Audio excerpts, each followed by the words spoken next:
ఎంతో మంది ప్రజల ప్రాణాలు సంబంధించింది పోయాయి, చాలా మంది ప్రాణాలు, చాలా మంది మహిళల మాన ప్రాణాలు పోయినాయి, వాళ్ళ పసుపు కుంకుమలు పోయినాయి, వాళ్ళ తాలిబొట్లు తెగిపోతున్నాయి. కాబట్టి మేము మోడీ గారికి చేతులెత్తి రిక్వెస్ట్ చేస్తున్నాం, సిబిఐ ఎంక్వైరీ వేయండి, దీంట్లో తప్పు చేసిన వాళ్ళు ఎంత పెద్దవాళ్ళైనా వాళ్ళని శిక్షించండి అని కూడా ఈ సందర్భంగా తెలియజేసుకుంటున్నాం. ఎందుకంటే ఇంత దౌర్భాగ్యపు పని చేసి ఆడవాళ్ల మాన ప్రాణాలు పసుపు కుంకుమలను పండంగా పెట్టి ఈరోజు తమ ముడుపుల కోసం ఈ కల్తీ మద్యాన్ని ప్రవహింపచేస్తున్న చంద్రబాబు నాయుడు, లోకేష్ అండ్ మినిస్టర్ కొల్లు రవీంద్ర గారు. ఎందుకంటే ఈ కొల్లు రవీంద్ర గురించి మనం చెప్పుకోవాలి. ఈయన మైన్స్ కి వైన్స్ కి రెండింటికి మినిస్టర్ గా ఉన్నాడు. ఈ కల్తీ మద్యం తయారు చేసింది మేం కాదు, వైఎస్ఆర్సీపీకి చెందిన వాళ్ళు అని నేను సూటిగా అడుగుతున్నాను కొల్లు రవీంద్రని, చంద్రబాబు నాయుడిని, లోకేష్ ని. వైఎస్ఆర్సీపీ వాళ్ళు 16 నెలలుగా కల్తీ మద్యం చేస్తుంటే మీరు గాడిదలు కాస్తున్నారా? మీ ప్రభుత్వం నిద్రపోతుందా?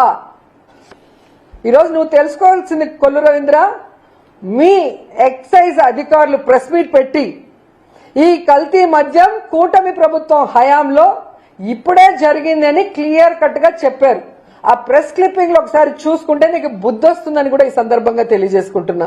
ఇటు వైన్స్ లో అటు మైన్స్ లో ఈ రాష్ట్రాన్ని గుండు కొరిగిచ్చేస్తున్నాడు. ఎందుకంటే నగిరిలో మేము చూస్తున్నాం, కొండలు కొండలు కరిగిపోతున్నాయి.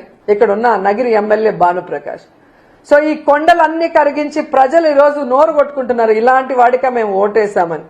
ఇలా ప్రతి నియోజకవర్గంలో మట్టి దోచుకోవటం, కొండల్ని కొరిగేయటం, కల్తీ మద్యాన్ని బెల్ట్ షాపుల ద్వారా విచ్చలవిడిగా అమ్మించి ప్రజల ఆరోగ్యంతో, మహిళల మాన ప్రాణాలతో, పసుపు కుంకుమలతో చెలగాట మారుతున్నందువల్ల ఇతని మీద ఖచ్చితంగా కేసు పెట్టాలి, ఇతన్ని మంత్రిగా సస్పెండ్ చేయాలని కూడా డిమాండ్ చేస్తూ, ఇతనితో పాటు ప్రిన్సిపల్ సెక్రటరీ ముఖేష్ కుమార్ మీనా పైన కూడా ఎంక్వైరీ చేయాలి అనేసి కోరుకుంటున్నాం. ఎందుకంటే ఈయన ఈ మీనా హయాంలోనే ఎన్నికల ఈవీఎంలను ఎలా కల్తీ చేశాడు, ఆ రోజు ఎన్నికల ఈవీఎంలను కల్తీ చేయడమే కాకుండా ఈ కల్తీ మద్యం ద్వారా ఎంతమంది మహిళల జీవితాలు నాశనం చేశాడో దానికి ముఖేష్ కుమార్ మీనా కూడా కారణం. కాబట్టి వీళ్ళందరి మీద సిబిఐ విచారణ వేసి వీళ్ళందరినీ కూడా పనిష్ చేయాలి. ఈ రాష్ట్రంలో కల్తీ మద్యాన్ని, గంజాయిని, డ్రగ్స్ ని అరికట్టాలి అని చెప్పి మేము మోడీ గారిని